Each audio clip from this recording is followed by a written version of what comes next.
Assalamualaikum warahmatullahi wabarakatuh. Perkenalkan, nama saya Astuti Susilawati dengan NIM 39120500021 dari Kaprodi Sistem Informasi, mata kuliah Inovasi SI dan Teknologi semester 4. Di sini saya akan mengerjakan tugas akhir semester. Teknologi dalam pendidikan. Teknologi pendidikan adalah suatu bidang dalam memfasilitasi pelajaran manusia melalui identifikasi, pengembangan, pengorganisasian, dan pemanfaatan secara sistematik seluruh sumber pelajaran dan melalui pengolahan proses kesemuanya itu. Objek formal menurut pengertian ini adalah bagaimana memfasilitasikan pelajaran. Pemanfaatan teknologi pendidikan. Yang pertama, jika digunakan dengan benar, teknologi akan mempersiapkan siswa untuk karir masa depan mereka yang pasti akan mencangkup penggunaan teknologi.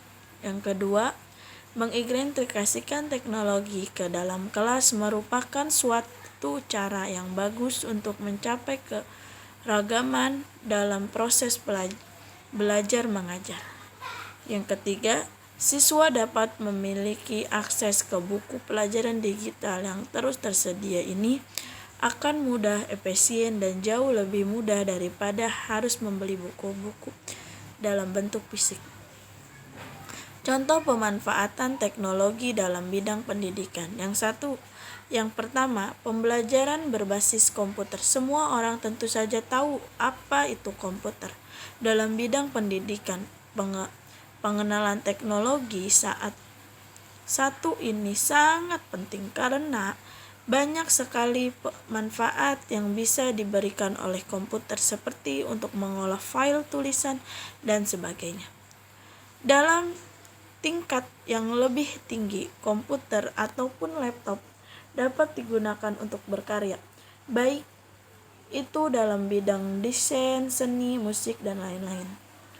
Banyak model pembelajaran berbasis komputer, diantaranya adalah Computer Based Instruction atau yang disebut CBI, Computer Assisted Instruction atau disebut CAI, ICT, Computer Based Training atau disebut CBT, dan Computer Based Education atau yang disebut CBE.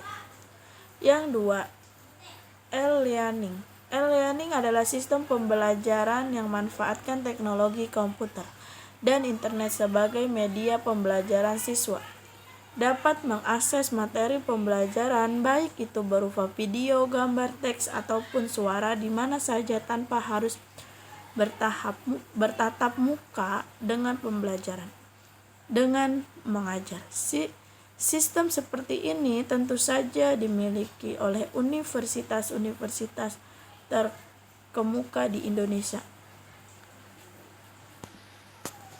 Penggayaan konten seperti materi yang dapat diunduh siswa, ujian online ataupun sistem penilaian siswa dan lain dalam bentuk website.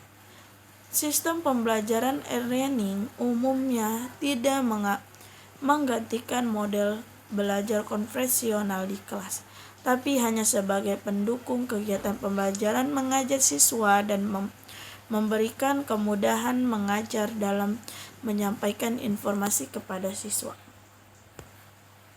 Yang ketiga, blended learning merupakan metode pembelajaran yang mencampurkan pertemuan tatap muka pengajar dan muridnya secara online tanpa terbatas jarak. Mengajar akan memberikan materi secara real time melalui phone call, video konferensi, ataupun chatting online. Mereka dapat saling memberikan feedback baik itu berupa pertanyaan, jawaban, ataupun pertanyaan. Dan yang keempat, perpustakaan digital. Menurut Association of Learning Library atau yang disebut ARL, tujuan dari perpustakaan digital adalah untuk memberikan kelancaran dalam proses pengembangan yang sistematik dengan cara penyimpanan mengumpulkan dan mengorganisasikan pengetahuan dan informasi dalam format digital. Siswa dapat mengakses buku-buku dalam bentuk digital dan mempelajari tanpa harus datang ke perpustakaan, lalu langsung atau harus membeli buku dalam bentuk fisik. Tentu saja ini menguntungkan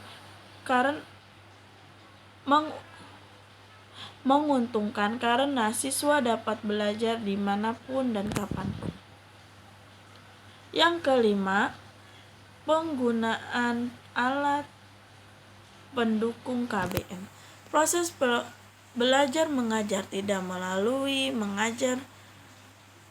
pengajar menyampaikan bahan ajar melalui lisan, namun bisa juga menggunakan video, gambar, atau materi yang dibuat menggunakan komputer atau laptop. Kemudian ditampilkan dalam menggunakan teknologi berupa proyektor agar objek lebih besar dan dapat dilihat oleh semua siswa. Kurang lebihnya mohon maaf apabila ada kata yang salah, maafkan. Summa salam. Assalamualaikum warahmatullahi wabarakatuh.